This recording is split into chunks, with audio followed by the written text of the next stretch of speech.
তাদের কোনো অ্যাকসেপ্টেন্স আছে। মূল কথাটা কি, আপনি যদি একটা ভুল করেন, ভুল থেকে আমরা সবাই ভুল করি, আমি করি, আপনি করেন, আপনি তো শিক্ষা নেন, ক্ষমা চান, আপনি অনুতপ্ত হন।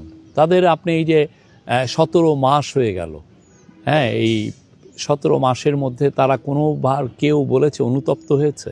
আপনি দেখেছেন এত বিপুল মানুষকে তারা খুন করলো, গুম করলো, তাদের কাউকে দেখেছেন মানে একটু অনুতপ্ত হয়ে বলতে যে না ভাই আমি আমাদের এই কাজটা ভালো হয় নাই, আমাদের পিসফুল থাকা উচিত ছিল? সেটা তো ওরা বলে নাই।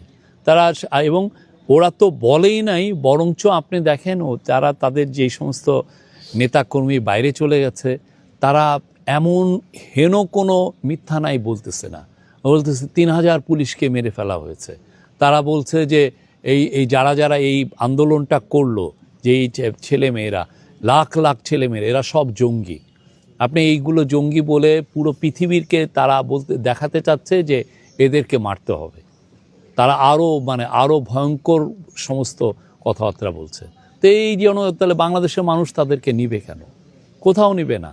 তারা যদি তাদের তাদের ভুল যদি না বুঝতে পারে, কেউ তাদেরকে নিবে। আর ভুল বোঝার আসলে সময়ও ছিল। আপনি 17টা মাস আপনি ভুল, এখন এসে যদি বলেন যে না আমরা ভুল করেছিলাম, সরি, এখন তো আপনার নমিনেশন ইয়েও শেষ।